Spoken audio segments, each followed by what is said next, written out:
Hey folks, Time-Traveling Trevor here, and today I'm in the West Toronto Junction neighborhood for another episode of Ontario Past and Presents. You wouldn't believe the amount of transit history this one neighborhood has, which is why I'm here today to show you Junction Transit Past and Presents. So let's take a look around the neighborhood now.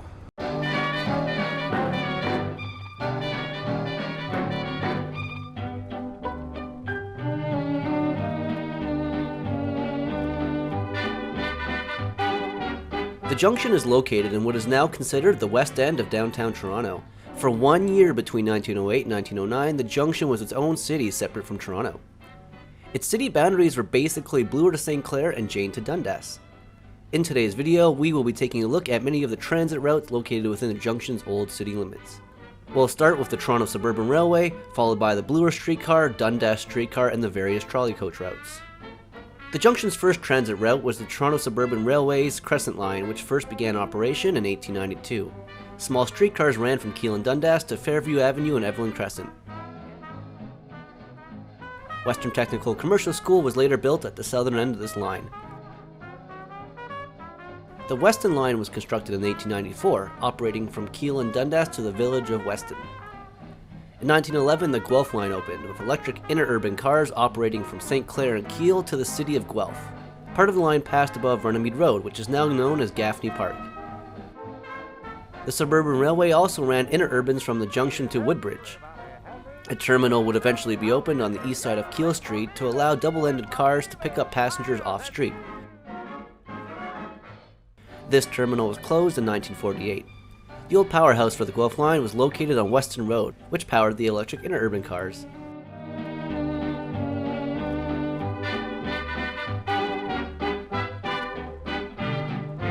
This building continues to stand today, spending many years known as the ABC Lumber Yard. These springs on the side of the building were insulators for the wire that powered the streetcars.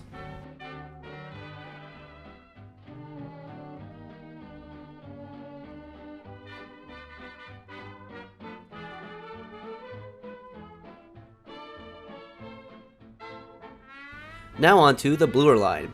The first Bloor West streetcar line was built in 1914 by the Toronto Civic Railway. The TCR had been created in 1911 to serve the newly annexed areas of the city. The Bloor West car barn was a small building located by the northeast corner of Bloor and Indian Road.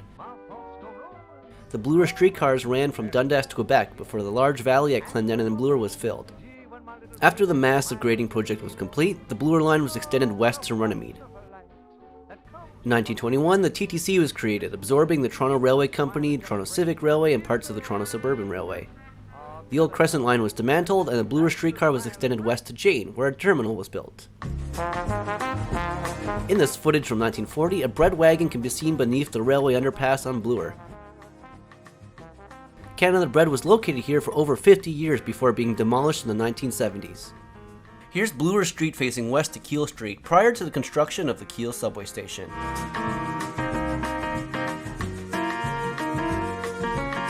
These are High Park's fountains at the corner of Bloor and Parkside Drive. A loop was built on the south side of Bloor at High Park Avenue in the 1940s for short-turning Bloor cars.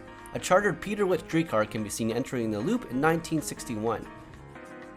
The loop was removed in 1966 when Keele subway station opened.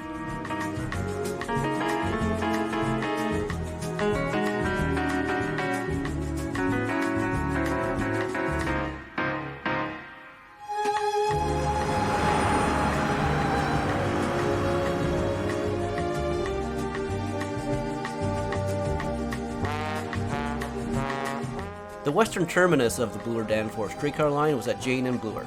The bus terminal and streetcar loop were located on the south side of Bloor. Technically, the Junction's southern city limits only covered the northern side of Bloor Street, so Jane Loop was considered to be in the village of Swansea. When Jane subway station opened in 1968, the remaining section of the Bloor streetcar line was removed. The history of Dundas Street deserves a video of its own. The Dundas streetcar began operating into the Junction in the 1890s. While Dundas and Bloor was never located within the Junction's old city boundaries, it's still worth showing in this video.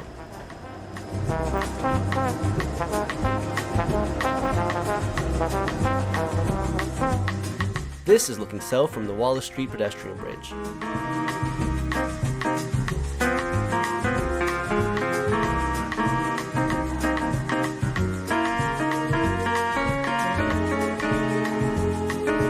approach Dundas and Annette, we can see the old CP West Toronto railway station on Old Weston Road. The station closed in 1978, and preservation attempts were made by the then newly created West Toronto Junction Historical Society. Unfortunately, despite progress being made on having the old station designated as a heritage building, it was knocked down illegally in 1982.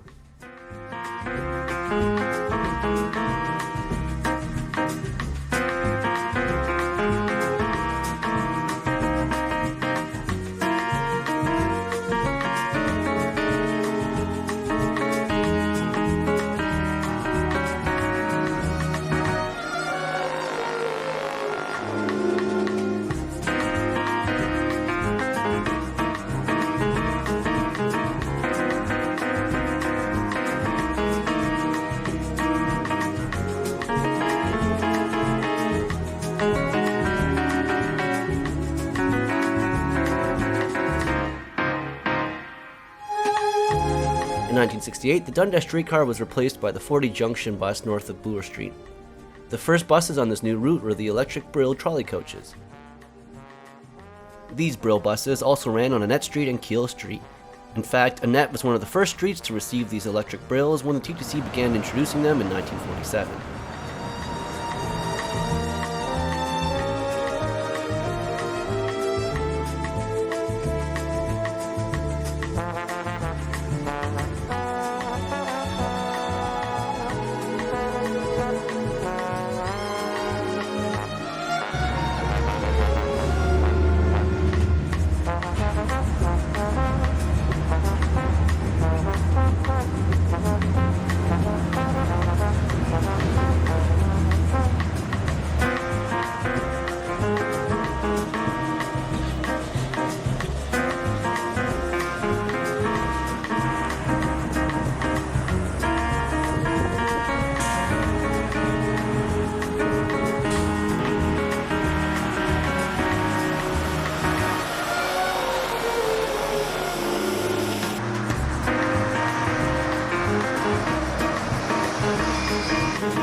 So today I'm at the northwest corner of Keele Street and Annette Street, where the old bus loop used to be. Annette Street used to come straight through here, stopping at Keele Street, before you had to take a jog in the road to continue east along Annette. So in the 1940s, it was decided that Annette Street needed to be properly aligned at this intersection to help with the flow of traffic and eventually those trolley coaches. So houses at the southwest corner of the intersection had to either be demolished or physically pulled back to make space to move the street, which also opened this space here for the trolley coach loop. In 2007, the bus loop was removed and replaced by park space with a garden that reads The Junction on it.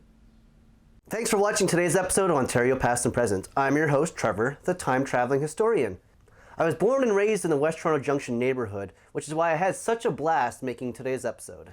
I'd like to thank Evans Real Estate for sponsoring this episode of Ontario Past and Present. Please check out their website, evansrealestate.ca, to learn more about them. I was touring the province creating past and present comparisons before the COVID-19 lockdown began. Now, fortunately, I was able to shoot all the 2020 footage I needed before this global pandemic came to Toronto. Once this lockdown is over, I plan on visiting other cities around Ontario to create more past and present comparisons. Most of the 1960s film footage you saw in today's episode is from the GPS video DVD series created by the late Ray Nielsen. Most of the old black and white photos I use are from the Toronto archives. It's also worth noting that the Halton County Radio Railway Museum now uses part of the old right-of-way for the Toronto Suburban Railway.